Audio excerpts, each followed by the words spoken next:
R1 এটা হচ্ছে R2 এটা R3 বসেছে, ঠিক আছে? খেয়াল করো সেটা R1 R1 R2 R3 আর R4টাকে হচ্ছে R3 এর সাথে সিরিজে কানেক্ট করব, ঠিক আছে? সো এটা হচ্ছে আমাদের R4, ঠিক আছে? সোর্সটাকে দেখো, সোর্সের প্লাসের মাঝখানে অ্যামিটার বসাচ্ছি R1 এর কারেন্ট বের করার জন্য, ঠিক আছে? সোর্সের প্লাস হচ্ছে আমাদের এটা, ঠিক আছে? তো এখানে সোর্সের প্লাসটাকে আমি হচ্ছে ধরো এই লাইনে নিলাম, ঠিক আছে? সোর্সের প্লাসের আর এই R1 এর মাঝখানে কি আছে? আমাদের অ্যামিটারটা আছে, খেয়াল করে দেখো। সোর্সের প্লাস থেকে অ্যামিটারের প্লাসে যাচ্ছে, ঠিক আছে? এন্ড দেন হচ্ছে মাইনাসটা কই গেছে বলো তো? R1 এর মাইনাস এক্স্যাক্টলি R1 এর সাথে, R1 এর সাথে গেছে, ঠিক আছে?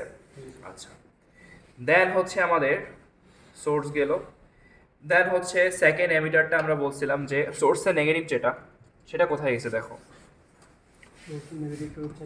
নিচে আছে যেখানে R4 ও কানেক্ট হয়েছে। মাইনাসটা তো R2 আর সোর্সের নেগেটিভ মাঝখানে কি আছে?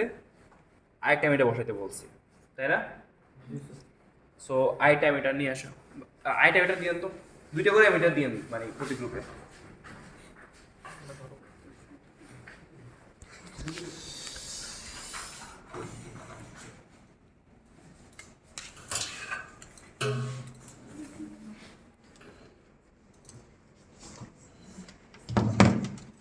এই এমিটার যেটা আছে এটার প্লাসটা হচ্ছে এখানে কানেক্ট করলাম, R2 এর সাথে R2 এর সাথে, আর মাইনাসটা কানেক্ট করলাম সোর্স নেগেটিভ সোর্সের নেগেটিভের সাথে, যেটা হচ্ছে ফুল লাইনটা, ঠিক আছে? অনলাইনটা স্যার এই যে ফুল লাইনটা, কারণ ব্রেডবোর্ডে তো বললাম যে এগুলো একটা ফুল লাইন আর এগুলো হচ্ছে কর্নার ওভার একটা ফুল লাইন, ঠিক আছে? কি বুঝছো? ওকে, তাহলে এখন সার্কিটটা কমপ্লিট, এটাকে আমরা অ্যামিটারে সেট করে রাখি, ঠিক আছে? আমি আবার একটা সাম আপ করি। প্রথমে সোর্সের পজিটিভ আসছে এখানে, সেখান থেকে অ্যামিটার, সরি সোর্সের পজিটিভ অ্যামিটার হয়ে ফার্স্ট R1 এর কাছে গেছে, R1 R2 R3 তার তিনটা পয়েন্ট থেকে সেম পয়েন্ট থেকে বের হয়েছে, R2 এর পরে একটা সোর্স অ্যামিটার হয়ে সোর্স নেগেটিভে গেছে, এখানে R3 R4 সেম লাইনে আছে। এই অবস্থায় হচ্ছে আমাদের পাওয়ার সাপ্লাই 0 করে আমি 10 ভোল্ট করি। স্যার এটা কি ওই কমন পয়েন্টটা? হুম 10 ভোল্ট, ঠিক আছে?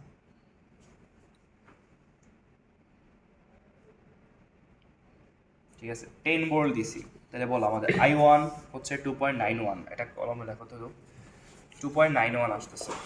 স্যার আরগুলো আগে ক্যালকুলেট করে নিতে হবে না? হ্যাঁ, আরগুলো তোমরা আগে মেজার করে নিবা, ঠিক আছে? অথবা তোমরা নিয়ে ওখান থেকে নিয়ে আসার সময় খেয়াল রাখবো যে কতক্ষণ কোনটা কত নিচ্ছ, ঠিক আছে? সো আমি এখানে আমি তো র্যান্ডম বসাইছি। সো I1 হচ্ছে 2.91 মিলি অ্যাম্পিয়ার আর I2 কত? 1.55 মিলি অ্যাম্পিয়ার। আমাদের খালি কোনটা মেজার করা বাকি এখনো? I3 বের করা বাকি। সো আমরা মেজার করার জন্য আগে এটাকে পাওয়ার অফ করব। মেজার করার জন্য আমরা হচ্ছে এই অ্যামিটারটা খুলে ফেলি। তোমার যেটা তুমি চাইলে এটা খুলতে পারতা, সমস্যা নেই। এখন দেখো তুমি যেহেতু এই অ্যামিটারটা খুলছো, সোর্সের প্লাসের সাথে কিন্তু রেজিস্ট্যান্সটা বিচ্ছিন্ন হয়ে গেছে, তাই না? বিচ্ছিন্ন হয়ে গেছে না? কারণ দেখো এতক্ষণ তো অ্যামিটার দিয়ে সোর্সের সাথে কানেক্টেড ছিল, যে কারণে তোমাকে এখানে এটাতে নিয়ে আসতে হবে, সোর্সের প্লাসের সাথে এই রেজিস্ট্যান্স এক পয়েন্টে আনতে হবে, ঠিক আছে? স্যার এটা যদি আরেকবার বলতো। তুমি যখন অ্যামিটারটা খুলছো জি স্যার। তখন তো এখানে বিচ্ছিন্ন হয়ে গেছে না কানেকশনটা, কারণ এখন তো অ্যামিটারটা ছিল, এখন তো অ্যামিটারটা নাই, মাঝখানে কানেকশনটা বিচ্ছিন্ন হয়ে গেছে, সোর্সের সাথে আবার কানেক্ট করে দিতে হবে, ঠিক আছে? নাও আমাদের এই যে প্লাস মাইনাস যেটা আছে, এই যে প্লাস মাইনাস, সেটাকে হচ্ছে আমরা এই কারেন্টটা বের করতে চাই। এটাকে তুমি যেখানে যে বসাতে পারো, এই লাইনে তুমি এখানে বসাতে পারো, মিটারটা এখানে বসাতে পারো, অথবা শেষে বসাতে পারো, আমি মাঝখানে এখানে বসাই, ঠিক আছে? এখানে সরাইতেই এই R3 আর R4 এর মাঝখানে বসাতে যাচ্ছি। সো ধরো এখানে হচ্ছে আমি আমাদের প্লাসটাকে কানেক্ট করি আর এখানে হচ্ছে আমাদের মাইনাসটাকে কানেক্ট করি, ঠিক আছে? সো সিম্পলি জাস্ট আমি হচ্ছে অ্যামিটার দিয়ে এর মধ্যে ব্রিজ করলাম, ঠিক আছে? বুঝেছি কি বলছি? জি স্যার। মানে এখন আমরা এই লাইনে কারেন্টটা মেজার করব এই অ্যামিটারটা দিয়ে, কোনটা কারেন্ট করছি সেই ফার্স্টেরটা দিয়ে, প্রথমটা দিয়ে। তাহলে হচ্ছে আবারও পাওয়ার অন করি, করলে হচ্ছে আমাদের এটা আসে কত 1.33 মিলি অ্যাম্পিয়ার কমে গেছে সো 1.34 মিলি অ্যাম্পিয়ার এটা হচ্ছে আমাদের i3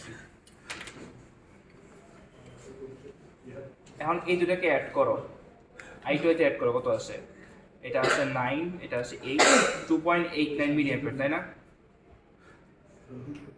তার মানে হচ্ছে 2.89 মিলি অ্যাম্পিয়ার আসছে কত i2 প্লাস i3 আমাদের i1 টা কত 2.91 মিলি অ্যাম্পিয়ার কাছাকাছি হচ্ছে না জি স্যার 0.02 এর ডিফারেন্স এটা তো থাকতেই পারে ঠিক আছে তার মানে আমরা কি বলতে পারি আমাদের এক্সপেরিমেন্টটা কেসিএলটাকে কি ভেরিফাই করতেছে তোমাদের কাজ হচ্ছে এখন গ্রুপ ওয়াইজ ভাগ হবা ঠিক আছে গ্রুপ ওয়াইজ ভাগ হয়ে